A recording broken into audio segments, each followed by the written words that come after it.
Good morning, everyone. This is Greg Schenk with the Schenk Company, and we're coming to you today from Columbus, Ohio, with another podcast in our series about what's going on in the commercial real estate market. I'm very happy today to have a very special guest with me, Steve Harmon from Spartan Logistics and NAA Harmon, who's both out of Toledo, Ohio, and Columbus. I have a hard time keeping track of where he is because he also travels all over the country and the world doing business. So Steve, welcome. Thank you, Greg. Great to be here. We're going to go over all the different things that Steve does, and it's a lot of them. He wears a lot of hats as both a builder, a developer, a broker, a property manager, and an investor. Steve and I met, I think it was 15 years ago at a talk I was giving for a local bank here in town. So I thought, who better to have on that can really give us some insight to help you understand what's going on in the market, what's good, what's bad, what are the challenges that we're facing. So let's start off with, I believe, your newest venture, NAI Harmon, with what's going on that. Tell us a little bit first, Steve, about your overall background, and then we'll get into each segment. Great, thank you. Out of college, my education is actually as in accounting. I worked for one of the big six firms in their Washington, D.C. office, working on the audit side of the D.C. firm of Arthur Andersen. Was lucky enough to be assigned to a large real estate developer and had people with dozens of years of experience telling me how they finance their buildings, how they lease their buildings, how they build their buildings, how they handle TI. It was, and they were fully integrated too. They not only owned the property, they owned the management company, they owned the maintenance division, they owned the restaurant tenant group, they owned the health club management group. They were fully integrated in everything they did to provide commercial and residential services to their tenants. I ran away from that particular circus to join a different kind of circus. I have a genetic defect that caused me to join my family business. That was a small service provider operating a third-party logistics company based in Columbus, Ohio. The name of that company is Spartan Logistics. And I went to work in Columbus, helping my dad run and grow that business. Grew it literally, over the next 35 years to the point where today that business operates about 4.2 million square feet in 10 states, employing about 400 people. Along the way, my background in real estate and accounting allowed me to see that, boy, 3PLs churn a lot of cash every year, but on minuscule margins. And that what we were doing was making ourselves a job, but not necessarily building a real wealth generation asset. So we made the strategic decision to buy as many of the warehouse properties as we could beginning in the early 90s, and so that we operated.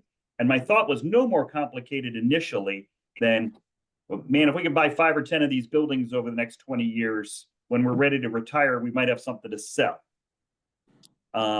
So that turned into the point where we now own 45 properties with 7 million square feet in 14 states, all industrial properties that service 4 million of which of that square feet is leased to our operating company, Spartan Logistics, and 3 million of it is leased to others. That's awesome. How long did it take you to figure out that the margins weren't big enough to just, be a logistics company for what your goals were? The first time you can't cover payroll on a Friday afternoon, you understand very clearly how thin your margins are. And any interruption in cash flow is just extremely difficult for a small business to manage, quite honestly. Is it more challenging today with everything going on? The success begets success. So it's bigger and harder today, but we have more resources today. We have better ability to plan, and we have better ability to absorb weird things that happen. But business is the service of solving the problems our customers have. So weird things are always going to happen. So can you give us example I know life is just bananas today. What are some of those weird things that are happening? How is it affecting you and your business and your customers? So not only am I still a CPA, I also went out and got a designation as an executive logistics professional and a licensed real estate agent here in Ohio. So as you suggested, I wear a lot of hats. I'm a lifetime learner, and I love to study what the heck is going on. What I really see is post-COVID, companies don't have a clear vision for where they're going. The people always ask me, how's the logistics business? And I always say the same thing, weird. Everyone understands that reshoring is real, population and growth is real, that America's the only real consumer-based market that has a next generation of consumers in place. There will be strong economic growth here in America for the next 20 to 30 years. I'm completely bullish on that. However, companies are unsure of exactly how they're going to develop their manufacturing process, their supply chain. What is their investment going to be? Where is it going to be? How do we deal with the labor force issues that come with a shrinking world population? It is extremely difficult for companies to make decisions today. That results in weirdness. It sounds like, is it hard to get employees? Good employees? Not if you treat them right, Greg. The people I hear complain about it are shocked to discover that they can't hire people at minimum wage. So, like building a good culture, treating people well, actually conducting yourself like you care about your employees because you do, is something we're always going to do, and is always going to result in having a team that cares about the success of this company. So that's kind of been the secret to our success, is great people. We're a service business. That's all we have. We're going to go out and hire and retain the best people in our industry. Well, I can say from my point of view, and I've met quite a bit of your people, every one of them have been awesome and awesome to me. And so I would definitely agree with that point. So on that sense, so we kind of dived into that part first. What's next on that logistic end for you? Can you see a vision? Because most of my clients don't have a strategic plan either. So it's funny that you said that. They're too busy working in the business. They can't seem to take a step back and work on it and see the big picture. What do you see in your crystal ball? Where do you see Spartan Logistics going here in the future? It's funny you ask. I always say my crystal ball has been broken since November of 2016, because I apparently have no idea what's going to happen in the future. But long-term trends are long-term trends. The cost of money is going to continue to rise as baby boomers pull out of their retirement account and the government borrows $33 trillion they don't have a plan to pay back. I don't know how money is going to be cheaper. That is going to show up in the cost of building and owning commercial real estate. Yeah. These are things I actually am certain of. The scarcity of capital and labor is the direction we're headed. So there's going to be robots and AI and increased worker productivity that is going to drive rising living standards and increased economic output. It's extremely likely that because of that, we will be able to grow our way out of the insane debt that we've run up. But who knows? I think as a result, industrial development is going to be constrained. Despite the demand for manufacturing and distribution here in the U.S., the cost of delivering a new building is probably twice what it was just 8 to 10 years ago. It has doubled in that period of time. That blows me away that it could be that much. And I know I asked you not too long ago for one of my prospective clients looking at building a building, it is hard to get your hands around. Obviously, land costs have gone up, but labor, steel, cement, everything else that's involved with that. Is there any way to what's the word I'm looking for here, to try to that cost? You can always value engineer a project. Do you want to cut the number of dock doors to so that you spend more on labor? No. Do you want to shrink the parking lot so you never have a place to park trailers? No. Do you want to shrink the floors so that 10 years from now you're driving across a floor that's not perfectly level still? No. Like, every choice you can make has a trade-off.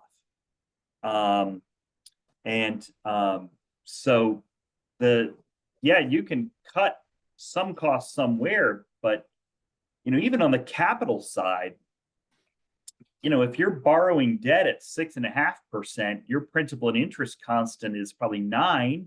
What do you got to pay equity to get out of bed and come invest in your project when you're earning 5% sitting in the bank? Yeah, it's got to be a double-digit number. So it's not a short-term game or outlook after all those things you told me about, because if you do cheap out, like you said, you're going to end up shelling out a big chunk of money to fix one of those issues in your building, let alone how that affects your business short or long term. So let's kind of dive from the one to the other, then into the building. Are prospective people coming to you asking you to build buildings now, or is it mostly focused on existing structures?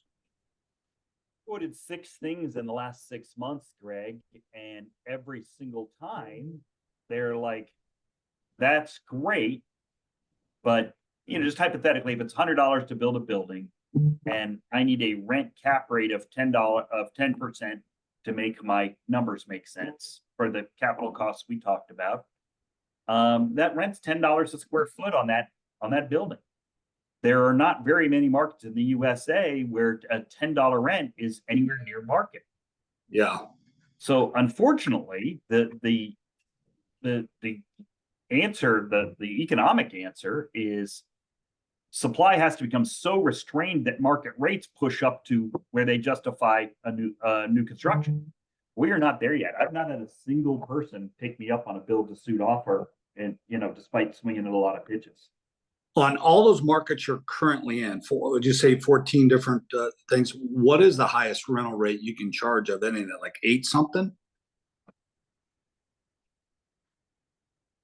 I just did a deal in the state of New York, not in the city, but maybe an hour and a half outside the city, that where the 5-year average rental rate was $10. That's the highest rent in our portfolio. Wow. But we had comps in the 12 to 13 range. So it was a tenant renewal, and there wasn't a whole lot of there was no vacancy, and there was less retrofit involved. So we were able to strike a deal that was good for everybody.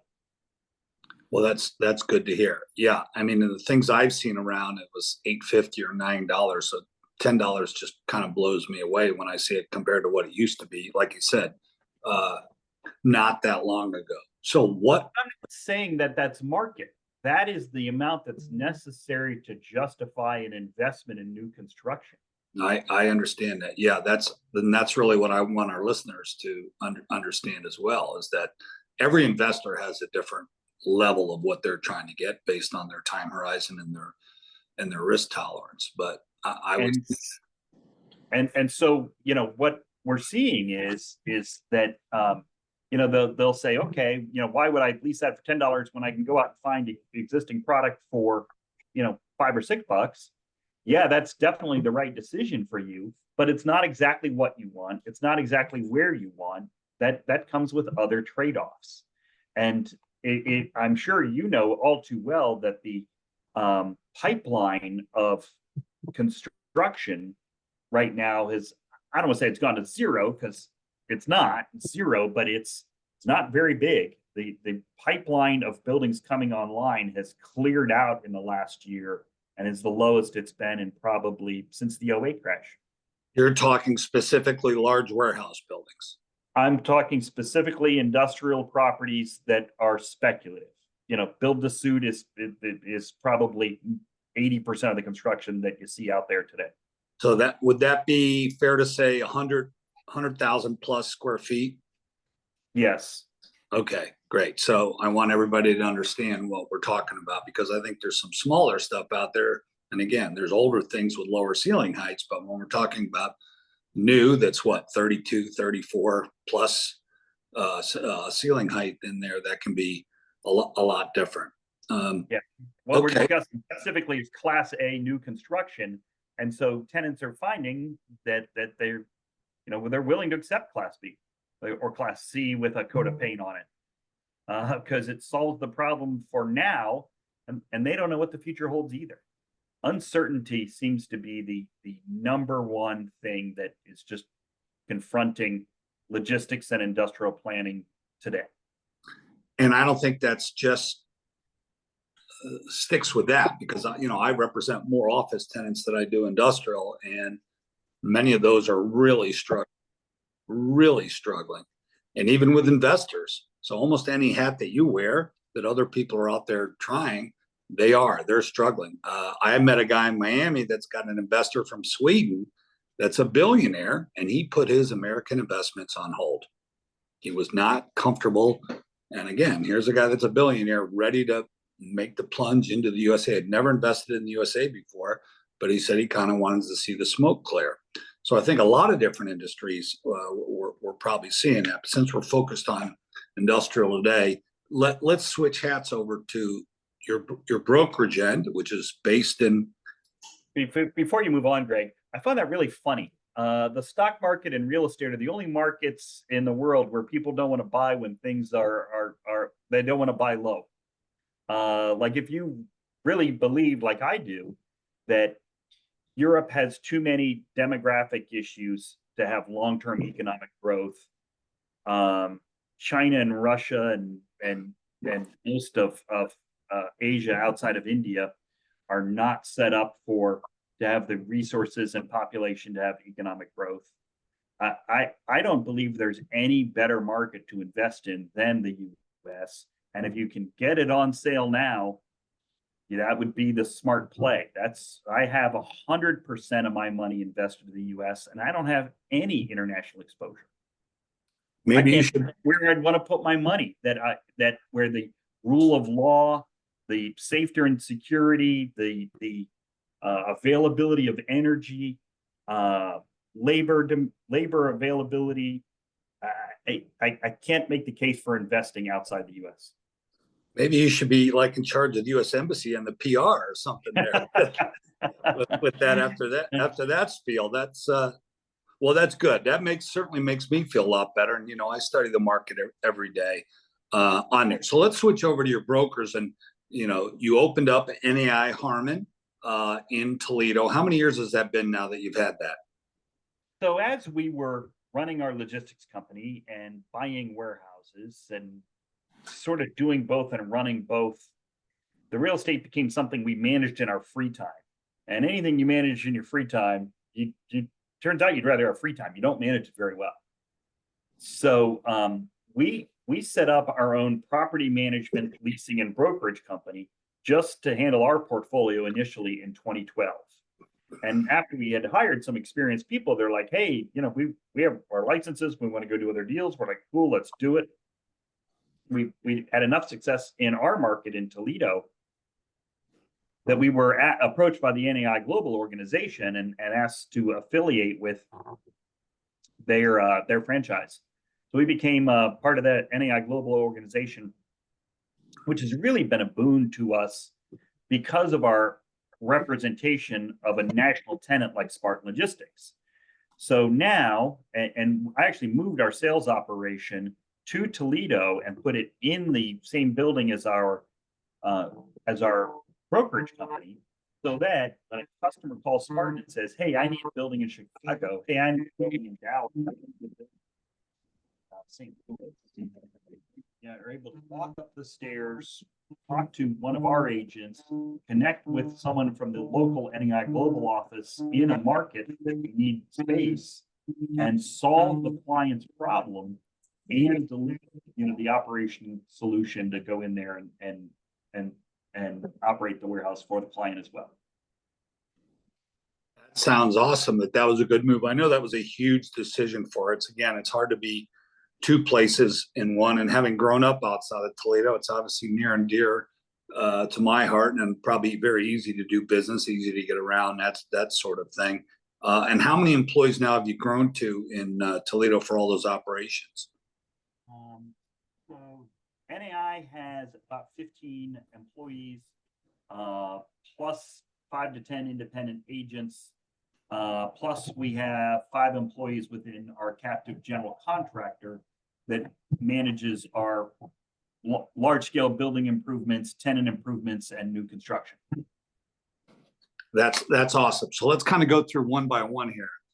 How are the brokers making out with their third party brokerage now with everything going on? And are they doing mainly industrial, or are they doing other subtypes as well? Our agents in a market the size of Toledo, it's 250 city, 500 whole MSA. In a market the size of Toledo, they have to be generalists. That's what I thought. So, we are working on office deals and multifamily acquisitions and industrial deals and land plays. We will help anybody who needs help. Has that given you any thoughts about developing or owning any of those other property types? We have, I'd say we're 100% industrial. We do own 3 office buildings, one with a large retail component, and so we are willing to diversify our portfolio somewhat. We have 3 different land plays where we've bought land and put in roads and started building out buildings, industrial buildings, to build business parks, to be ready for opportunities when they come. That's wonderful. Did you get any city or state incentives for any of that? We've partnered with local jurisdictions everywhere we operate to make sure our project is welcomed by the community, supported by the community, has what tax incentives are available that help the project make economic sense. So is that really one of the only ways you can make them sense today, with as much as there is to get those? I don't know, like a 100% tax abatement, real estate tax abatement, for example, if that's all there is, what's that worth? 50, 60 cents a square foot? That doesn't bring the market into line with the costs at all. It helps, it gets you closer. But the decision shouldn't and turn on those incentives alone. I just don't think that's enough incentive. Yeah, I would agree with that. That's very interesting. So where do you see your brokerage business going in the rest of 25 and beyond? How's your crystal ball look for that? It looks kind of like your head, kind of shiny. Signs point to yes, but the reality is, we're behind our goal numbers, but we're ahead of last year. We have a full pipeline, and I'm highly confident we're going to close that gap and still close out another record year. That's awesome. So it's awesome, but it's not easy. Like, it involves the hard work of a lot of people out knocking on doors and doing deals. I think if it was easy, everybody would do it if it's easy. This is my 39th year of doing it, and obviously every year, no matter what kind of experience you have, it's challenging, and always different challenges. When I got in the business, interest rates were 17%, and then a new tax law, took over. So there's always a hiccup here or there or everywhere. Switch over to property management for a minute, because I always think that's good. You're managing both your properties and third-party management, right? Correct. Do you see that as a big growing niche? I tell you, that is probably one of the areas where we struggle to scale. Good maintenance techs are hard to find. Commercial property managers are hard to find. So, we have had to sort of plateau our growth in there. It provides a steady cash flow that the brokerage doesn't, but it is a struggle to continue to scale up with talented people in a market our size. And if I can't do it well, I'm not going to do it. It's funny that you said that.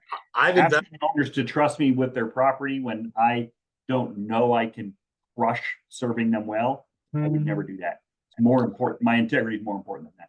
I agree with that sentiment wholeheartedly. So I've been investing in apartments for about 25 years, and I know the biggest challenge with the groups I invest with is just that. And I know some of them, they're actually looking at buying property management companies. And I think from my perspective, I don't think there's good training and education out there to be a good property manager. It's really learning on the fly experience, but that can, cause some issues and headaches. And then obviously you have some integrity factor where, they could get their hand in the cookie jar if you're not careful, especially when you're running around with tenant improvement dollars.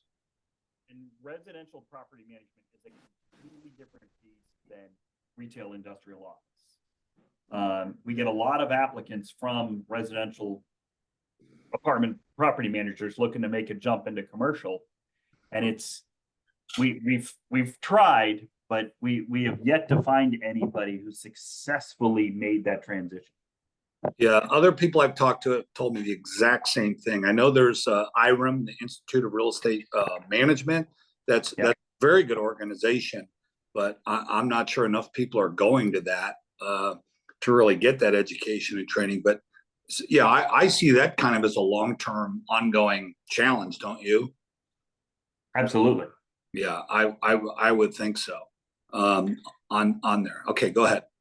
And I, again, in a market like Columbus or Chicago or a large market, I think there is probably a more talent available, but B, it's also reasonable to encourage someone to relocate to that market.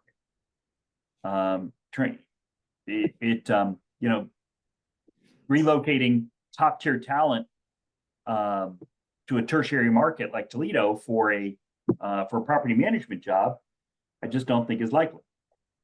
Well, let me ask you, better off training up that talent internally. Is any of that type of job able to be done remotely, or does it have to be two hands-on to be able to do that? That's the big debate, especially with a national portfolio. Does it matter where you sit? Now, that being said, you have to go see the property and kick the tires regularly. For industrial, that's probably a little less than a large office building, but there is no substitute for looking the tenant in the eye, for touching parking lots and sprinkler systems and long-term maintenance issues. Those have to be seen to be well managed. But if you found a really good property manager, and let's say they're in Chicago as example, do you think you would take that chance and let them work remote as long as they're getting out to the properties that they're handling, or do you think it's just too early to do that for your niche? I think they would have to be at least some of our properties to cut my travel costs. Otherwise, that just becomes cost prohibitive, I think. Yeah, I would think that would be really, really hard. But it's interesting because obviously in the office sector, that's still the great debate. I track it very closely with my think tank group, and I think it's like 67% of people are back in the office now 3 days a week. Warehouse, maybe you have a better feel, what warehouse people are in the office and logistics people are. Do you have a feel for that as far as how many days are on site versus working remotely? 7. I'll joke about we're in the office, we're in the building 7 days a week. But that's the truth. We never went home. You can't load trucks and count inventory from your dining room. And as the leader of an organization, I was unwilling to sit on my kitchen table asking my employees to come to work every day. So like, I don't know anybody in our industry who really worked from home ever. So do you get any from your employees or prospective employees? Do you get any kickback about that or not? Flexible working, I'm 100% a fan of. My kid is sick today. I need to leave at 2 today. So rather than making the hour commute in, I'm just gonna bust out 4 or 5 hours from home. Sure, that makes a ton of sense for employees in finance and obviously independent agents can work from wherever they want because they're independent. So they get to determine how they work and where and when. But again, you can't fix a clogged toilet from your couch either. So I would tell you, almost all of our team never did work from home in a meaningful sense, and remains on site at our properties and working with our team every day. Well, I think that's probably why your company is so successful, Steve, that I've always admired. We'll spend just a couple more minutes here. Your thoughts on going forward in other areas of real estate, or what you're seeing wearing your investor hat overall. I know you've been a long-term holder of your properties, your dad and yours strategy on there. Do you see that changing anytime soon? And again, the crystal ball is really hard to tell with what rates are and things like that. But as an investor, and for other investors out there in the public that are listening to this, maybe advice that you'd have for them. I am kind of contrarian in that I am less focused on cap rates and more focused on acquisition cost per square foot. If I know it costs $100 a square foot to build a warehouse, if I can go out and buy something in a good market that's vacant for 50 and get it fixed up for another $10 a square foot, and be all in at a 30% discount replacement, I can get the lease rate to something that's going to generate a return and provide greater than market rate growth over a whole period. So I am willing to price in vacancy and improvements as part of the project, and that means it just needs to be acquired lower. So I am focused on this acquisition cost per square foot as the best measure of my long-term return on an asset. Because again, if I buy low, I know I'm gonna be okay. Actually, I'm just reading a passive income investor book on that, and the guy said don't use cap rate at all. So it's funny that you said that, because too many people that maybe aren't as wise or experienced as you in buying, and everybody obviously has their own risk tolerance, their own hold period, and their own exit strategy. The ones that don't, obviously, are the ones getting hurt. Have you seen any distressed properties up for sale in the last couple of months, or do you see that happening on the office end? I know we have tremendous amount of loans coming due where the buildings are worth well less than what the loans are. Are you seeing any of that on the industrial end? Not on the industrial side, no. There's still there's still decent demand in almost every market that I have been exposed to for even Class B and C industrial space. The real difficult properties are the former manufacturing facilities that that would have to be completely rehabbed, just gutted, rebuilt, ceilings raised, new flooring, new dock doors, obsolete office on the front. We've all seen these 50-year-old manufacturing facilities, many of which could potentially have an environmental concern. That's a tough buy. Yeah, I would think ones with a heavy office in the front would be a challenge.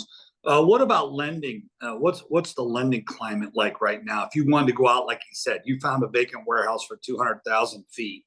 What's the lending climate like that for any investor out there?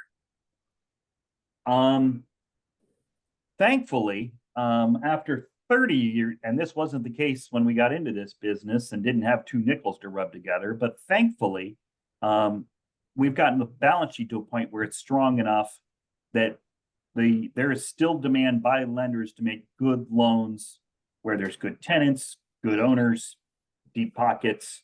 I don't think now the pricing isn't what it was 5 years ago, but okay. The I've been alive 55 years, Greg, and interest rates right now are lower than they've been in 40 of those 55 years. Yeah, Well, no, I think you can still borrow long-term money in the sixes, and that is historically low by most reasonable people's measure. So I think the lending environment, banks are still going to want to make loans. and there's plenty of money out there, right? Mm-hmm. There So certainly. what for a typical lender, not necessarily as strong as your balance sheet, what kind of loan to value are they getting on a loan right now? On a vacant project like we talked about, Yes. that's a rehab. They, I've seen deals get done where they're 60 to 70% loan to cost. Okay. Um, So it's including the rehab. It's including the rehab. Rehab, yep. For a stronger project, with a tenant in place, we've been able to push terms to as high as 85% loan to cost. That's wonderful. So I think that's good for everybody to understand how much different it can be, and every product type is so different when it comes to that. And obviously everybody's credit, it comes to that. All right, before we let you go, is there anything else that you'd like to educate our listeners with about what's going on in the commercial real estate market? Well, first of all, I think it's important to note that the Ohio State Buckeyes are still your defending national champions. And, I think everybody should be looking forward to a great college football season.